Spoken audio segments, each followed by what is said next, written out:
Para higit na mas maunawaan ito, ngayon ay sama-sama nating tuklasin at unawain. Ano nga ba ang halimbawa ng tunay na mukha ng mga kwentong chismis habang hinutunghayan ninyo ang aming pagsasadula? Sa isang maliit na bayan, may isang dalaga na siyang sentro ng chismis ng kanyang mga kapitbahay. Dahil siya ang pinakabata, pinakamaganda at pinakamahusay na dalaga sa lugar niyo. Isang araw, abala ang mga kapitbahay sa kanilang mga gawain. Nagwawalis ng bakuran, naglalaba, at nagtitinda. Ang babae nagtitinda ng iba't ibang butas ay may libangan na mag-search sa social media habang naghihintay ng shopping. Sinusuri niya ang mga notifications bagong updates mula sa kanyang mga kaibigan hanggang sa makita niya ang bagong post ni Lena na nagsasayaw ng TikTok dance cover. Para sa kanya, pangkaraniwan lang ito, pero tila may kakaiba na parang pwedeng maging bagong paksa ng chismis. Napansin niya na ang suot ni Lena na damit ay tila mas malaki kaysa sa kanyang sukat.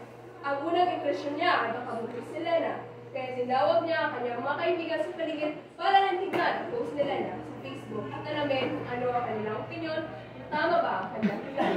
Mula noon, nagsimula ang chismis at nag-isanhin ng awat. Uy, Marisol, ito. Narinig mo ba ang balita gabi?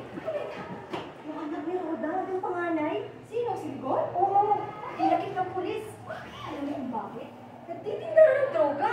Nakuhaan din pala yun? Oo. Kaya pala ganun yung kakawat. Kaya nga, yung bumili siya kila Beba, ang laki-laki ng pera. Oo! Ano? Balita na naman. Post ni Lena? Ano? Bago lang? Oo! Bakit? Hindi naman siya nagsusuot ng manitong klaseng damit. Nagkakaminala, di ba? Pinahilig siya sa maliliit at masisikip na damit, kaya nang crop top at jeans. Ayan, saan niya? Tingnan mo! Tingnan mo yung una. Tingnan mo.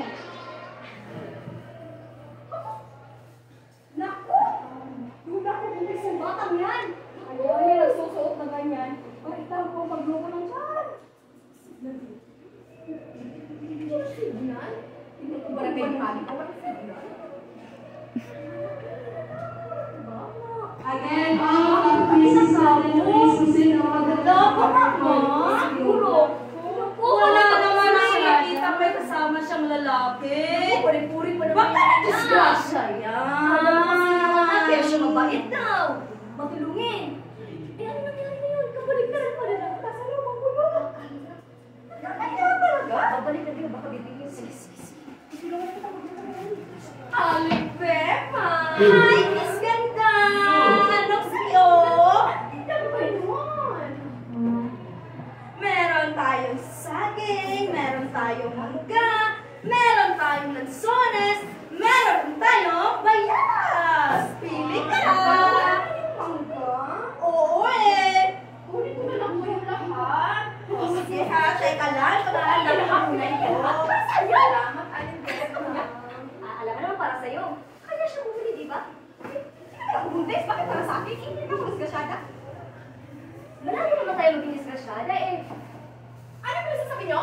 Pakiulit na. Masyadong mahina para marinig ko. May pagulong-gulong pa kayo nalalaman. Irinig naman hanggang doon. Mga chismosa. Eh bakit natamaan ka ba? Eh halata naman ako yung pinapaligan. Nagkala mo naman ikaw ganagan. Aba, sino ba ba? May kapag dalaga rito. Ba? Sa inggit kayo sa akin. Aba, bakit naman kami maingit sa'yo? Ang ganda ko kaya. Sa gandes. Hindi ka maingit sa'yo. Hindi ka maingit sa'yo. Bakit? Kasi, klarong-klaro sa ako. Hindi mo nabuntis ka nga. Ay, bakit naman ako pamilya? Ay, asawa na kami. Huwag lang itago. Eh, asa mo yung ina mo? May utang pa yung sabi, hindi nagpapakita. May utang pa yung ina mo? Siguro nahihiya na yun sa mga pinagsasabi niya sa amin. Nag-gesyo, ano ka daw. Hindi naman pala totoo. Siya nakakaliya. Uy! Away! Patapatunan sa bahay! Tumigil lang kayo!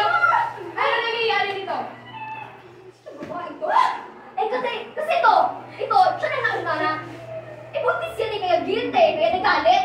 Buntis yan, tinatago kasi walang ama. Tama, di ba? Hindi nga! Buntis yan, hindi yan pinanatukan kasi ang sama ng ugali. Sa akin pinili na mga utak nyo. Kayo naman yung mga ugali na hindi kayo nunukin ng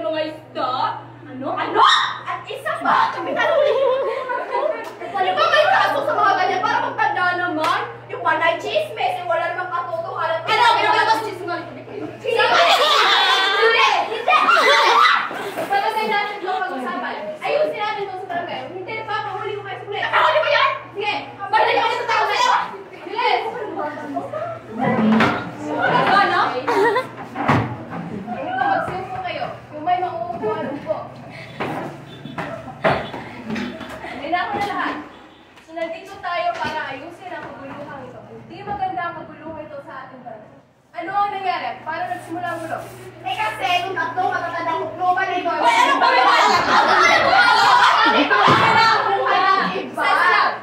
Una-una, wala akong nobyo, hindi ako buntis. Nagsuot na ako ng maluluwag na damit kasi komportable ako dito. Tsaka init na panahon ngayon, no? Pwera na lang ko nilalambing kayo sa kakachismis nyo. At isa pa, kaya naman ako bumili ng maraming mangga kasi nagugutom ako. Bakit alam niyo lang yung kami kayo? Bakit kasi mo yung pinili mo? Ay, kaya Isa lang. Hindi natin responsibilidad ng personal na buhay ng iba. Huwag magkalat ng haka-haka. Kung ayaw nyo ayusin ito, pupunta tayo sa museum. Alam niyo, pwede kayong makulong. Ang rami na nanonood, oh. Hindi pa na tayo ng tawa. Sino ang nandito? Bakit ito ka sa Magpatawad, magsisihalo. Sige na nga, ako na may kasalanan palagi na lang ako. Patawad talaga, Lena. Napakisip na talaga kami. Alam mo naman, normal na talaga yung mga chismis. Pasensya na lang, Lena. Pinapatawad ko na kayo, pero sana matuto tayo. Kasi mahirap sa kahalo, walang basihan. Dapat si Lena, dapat ay nag-uusap tayo na may respeto at pagkala. Salamat naman at nagkapatid kayo. Sige, kumay. Wait mo. Ayoko. Iwan! Ayun na.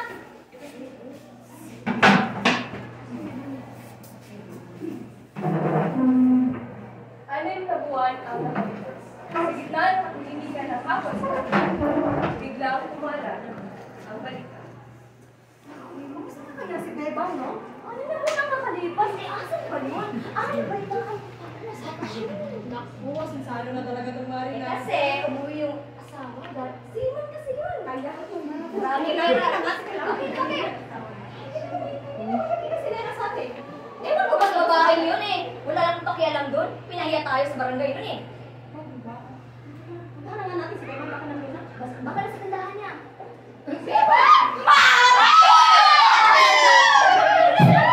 Alam niyo ba? Bakit kami nakapinyak sa abroad? Ay, Asensan! Chris? Iba ka na talaga, Mari. Iba talaga kung may pera. Sumawag din ako na siya! Mama, natiyak ako! Hindi na. Ay, nako! Hindi na talaga malilin sa atin. Napabarangay pa tayo? Iyak pa tayo? Hindi talaga tayo nagkakamali! Hindi talaga tayo nagkakamali! Iyak pa tayo. Sali ko muna ng tawad. Gusto ko, paglabas sa susunod na natin. Hihingi ng tawad sa atin. Pinahiya na tayo sa barangay. Sa mga kasinungalingan niya. Wala naman. Naku, batang to. Pero teka lang. Okay. Kapag nanganganak sa balis ngayon, si Lena pala, alam niyo ba kung sino ang kapatid sa kanya? Sino? Gusto niyo ba malaman sino? Sige doon! Yung kami! Ano? May asawa na yun! Kapit si Lina!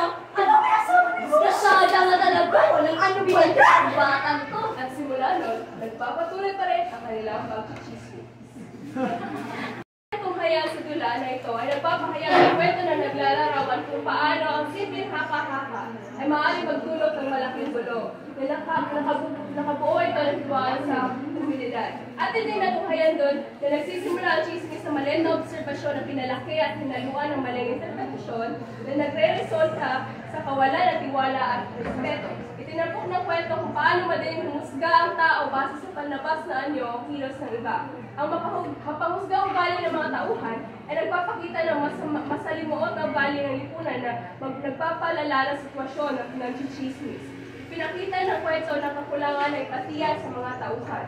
Ang pagbibigay ng maling opinyon at pagkalat ng haka-haka ay nagpapakita ng kawalan ng konsiderasyon sa nararamdaman ng iba at hindi matawarang bisa ng katotohanan. Bagamat pinalubha ang sitwasyon ni Lena, lumitaw ang katotohanan sa huli. Nagpapakita ito na sa kabila ng chismis, ang katotohanan pa rin ang nananaig. Sa kabila ng paghingi ng tawad, pinakita ng huling bahagi ng kwento na hindi nagbago ang mga chismosa. Patuloy nilang ginagawa ang kanilang gawi na nagpapakita ng siklo ng kawalan ng aral mula sa nakaraang mga karanasan. Kaya ating mahihinuha na bagamat ang chismis ay pangkaraniwang bahagi ng pang-araw-araw na pagsasalamuha.